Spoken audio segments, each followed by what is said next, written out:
Good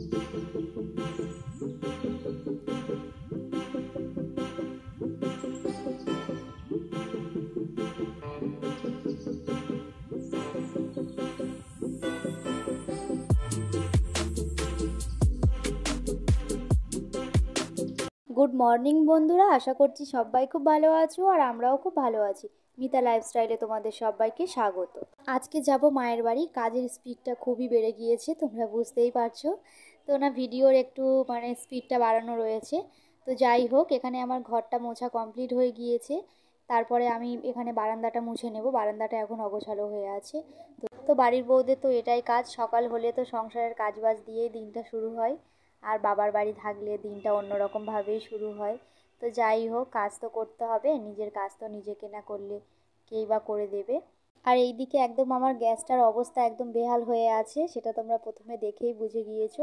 তো আমি ভালো করে গ্যাসটা মুছে নেব। আর আমি না রান্নার পরে গ্যাসটা আমার ভালো করে না মুছলে ঠিকঠাক হয় না। রাতে হয়তো আমি মুছতে পারি না, কিন্তু দিনের বেলা আমি রান্না করে আমি গ্যাসটা সঙ্গে সঙ্গে মুছে নিই। আর আমার বর এইদিকে দেখো বাসন থালাগুলো গুছিয়ে দিচ্ছে, হাতে হাতে হেল্প করে দিচ্ছে। তো সত্যি ও খুবই ভালো, ও আমার হাতে হাতে হেল্প করে দেয়। আর এদিকে সকালবেলা আমি চলে এসেছি স্নানের ঘাটে। রোজ যেটা হয় আর কি, স্নান কাচাকুচি এইরকমই। আর এখানে দেখো আমার বরমশাই আমাকে পাঁপড় ভাজা করে দিচ্ছে। বললো তুমি যদি চলে যাও পাঁপড়টা আমি একা একা খেতে পারবো না, আশা করে তুমি কিনেছো, তো তুমি পাঁপড়টা খেয়ে যাও। আমাদের পাড়াতে ব্যাপারী আসে অনেক রকমের পাঁপড় নিয়ে, তো সেই জন্য ওই ভাজলো, সেটা খাওয়া হলো। আর এখানে লাল চা দিয়ে রুটি খাওয়া হচ্ছে।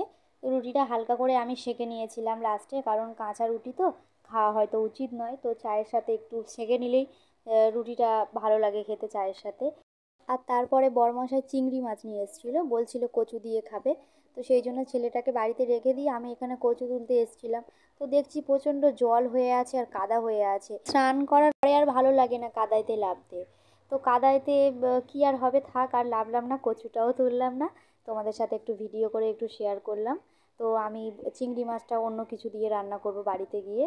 আর এইদিকে দেখো আমি একদম ঘেমে যাচ্ছিলাম, রোদ ওঠেনি তবুও এত গরম হচ্ছিল। আর এইদিকে দেখো ভেন্ডি গাছের ফুলটা দেখো কত সুন্দর। তো এই গাছের ফুলগুলো এইরকমই কালার হয়, কালারটা এত সুন্দর লাগে। আর মাঝখানে যে কালারটা থাকে, আমি কি কালার ভুলেই যাচ্ছি নিজে।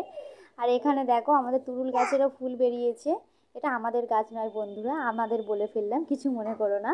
তো এই তুরুল গাছের তুরুলটাও খেতে খুব মিষ্টি মিষ্টি হয়। আমি খেয়েছিলাম, আমাকে দিয়েছিল বড় শাশুড়ি মায়েদের গাছ, তো উনি আমাদেরকে দিয়েছিল।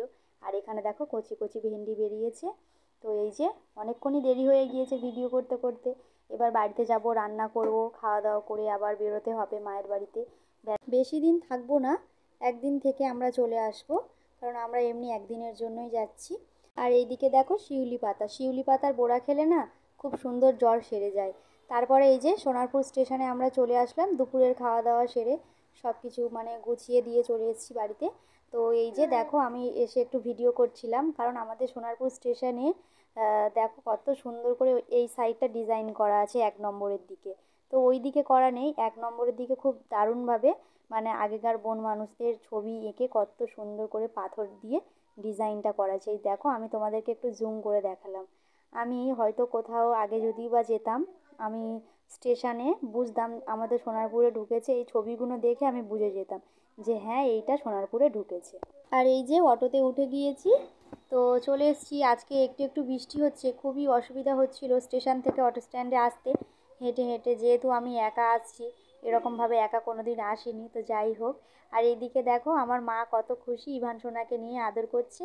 আর এইদিকে আমার মেজদি ওকে জামা জুতো সব কিছু ওর গায়েতে দেখছে যে ঠিকঠাক হয়েছে কি না। আর আমার ছেলে জুতোটা দেখে খুবই আনন্দ পেয়েছে, জুতোটা পরে শুধু বারবার হাঁটছিল। ওই যে দেখো জুতোটা তো পায়ে থেকে খুলছিলই না, ওর এত আনন্দ হচ্ছিল। আবার ওর মাসিমণির সাথে ঘুরতে যাচ্ছে। আর এইদিকে এই যে আমাদের বাড়ির মাকে আমার জেঠিমা সন্ধে দিয়েছে। তো সন্ধেবেলা জেঠিমা সন্ধে দিচ্ছিল, তাই সেই জন্য আমি একটু ভিডিও করলাম। তো মার ভিডিও না করলে আমার ঠিক অতটা ভালো লাগে না। তো মাকে সবাই প্রণাম জানাবে, মা সবাইকে সবসময় ভালো রাখবে। আর মা সবসময় সবাইকে ভালোও রাখে, মা কাউকে খারাপ রাখে না। তো এইদিকে দেখো আমার দিদি পিঠে ভাজছিল, আমি এসেছিলাম, বলছিল দাঁড়া তোকে তেলের পিঠে করে খাওয়াবো। তো এই যে তেলের পিঠে ভাজছে, আর আমার দিদি খুব সুন্দর পিঠে করে। তো তারপরে পিঠে খাওয়া হলো রাতে, আর সেরকম আমি আর কিছু খাইনি। তো বন্ধুরা, আমার ভিডিওটা কেমন লাগলো তোমরা অবশ্যই জানাবে। আর এই যে দেখো, আমি আসার সময় এই ব্যাগটা আমি কিনে নিয়ে এসেছি আমার দিদির মেয়ের জন্য। আর তারপরে আমি এখানে গরম গরম একটা পিঠে নিয়ে যাচ্ছিলাম। আমি দেখাচ্ছিলাম আমার ছেলেকে যে বাবু তুমি খাবে, তো ও খেলা করছিল। তো এখানে ভিডিওটা আমার কেমন লাগলো অবশ্যই জানাবে। ভিডিওটা ভালো লাগলে লাইক, কমেন্ট, শেয়ার, সাবস্ক্রাইব করবে। আর ভিডিওতে যদি কোনো ভুল কিছু বলে থাকি সেটা অবশ্যই তোমরা কিছু মনে করবে না, সেটা ক্ষমা করে দেবে নিজের বাড়ির কেউ ভেবে। কারণ আমি তো নতুন ভিডিও করছি, ঠিকঠাক কেমনভাবে কথা বলতে হয় বা কীভাবে শুরু করতে হয় সেটা হয়তো আমার ঠিকঠাক অতটা জানা নেই। তো আমার কোথাও ভুল হলে তোমরা সেটা অবশ্যই আমাকে কমেন্টে জানাবে। ভিডিওটা ভালো লাগলে অবশ্যই একটা লাইক করবে।